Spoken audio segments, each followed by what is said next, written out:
એક સમજુ પિતાનો પોતાના દીકરા માટે લખેલો પત્ર. પ્રિય પુત્ર, આ પત્ર હું તને 3 કારણોસર લખું છું. જીવન, નસીબ અને મૃત્યુ કોઈ જાણી શક્યું નથી, તો અમુક વાત જરૂરી છે કે વહેલામાં વહેલી કહી દેવામાં આવે. હું તારો પિતા છું અને આવી વાત જો હું નહીં કહું તો તને કોઈ જ નહીં કહી શકે. આ બધી વાત હું મારા અનુભવથી કહું છું અને જો હું નહીં કહું તો પણ તું મારા જીવનથી શીખીશ જ, પણ ત્યારે તને વધુ તકલીફ પડશે.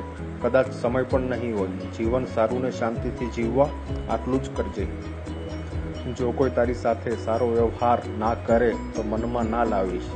તારી સાથે સારી રીતે વર્તવાની ફરજ ફક્ત મારી અને તારા મમ્મીની જ છે.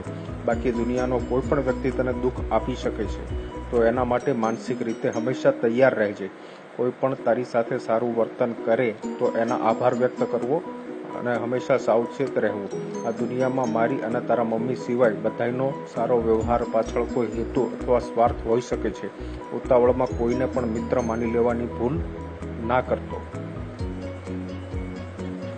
દુનિયામાં કોઈ પણ એવી વસ્તુ નથી કે જેના વગર જીવી ના શકાય. આ વાત તને ખાસ કામ લાગશે જ્યારે તને કોઈ તર છોડી દેશે કે તારી પસંદની વ્યક્તિ કે વસ્તુ તને નહીં મળે. જિંદગી છે, ચાલ્યા જ કરે છે અને બધી વસ્તુ કે વ્યક્તિ વગર ખુશ રહેતા શીખજે.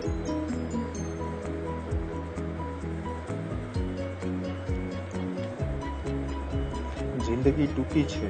જો તું આજનો દિવસ વેડફીશ તો કાલે તને જિંદગી પૂરી થતી લાગશે. તો જિંદગીના દરેક દિવસ, દરેક પળનો સદુપયોગ કરજે.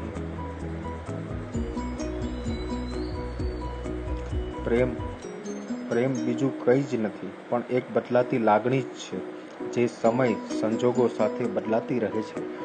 તો તારો પ્રેમ તને છોડી જાય તો સંયમ રાખજે. સમય દરેક દર્દને ભૂલાવે જ છે. કોઈની સુંદરતા અથવા પ્રેમમાં જરૂર કરતાં વધુ ડૂબી ના જવું, તેમજ કોઈના દુઃખમાં પણ જરૂર કરતાં વધુ દુઃખી ના થવું.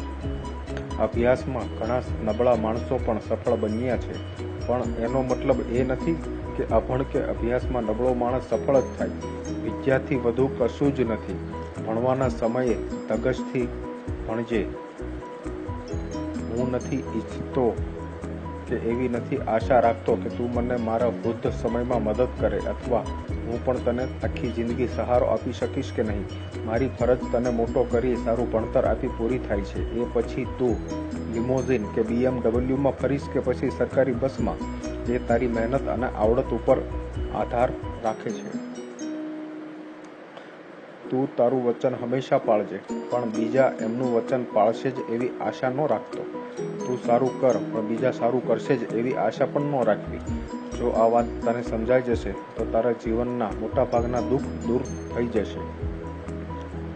મેં ઘણી લોટરીની ટિકિટ ખરીદી છે, પણ એક પણ લાગી નથી.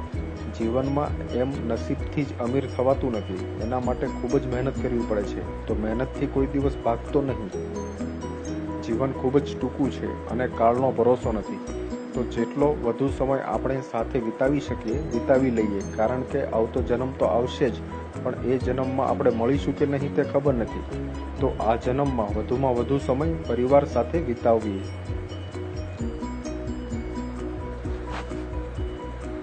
મિત્રો, આ વાક્યો તમને સોનેરી લાગ્યા હોય તો વધુમાં વધુ તમારા મિત્રો સાથે શેર જરૂર કરજો. આભાર.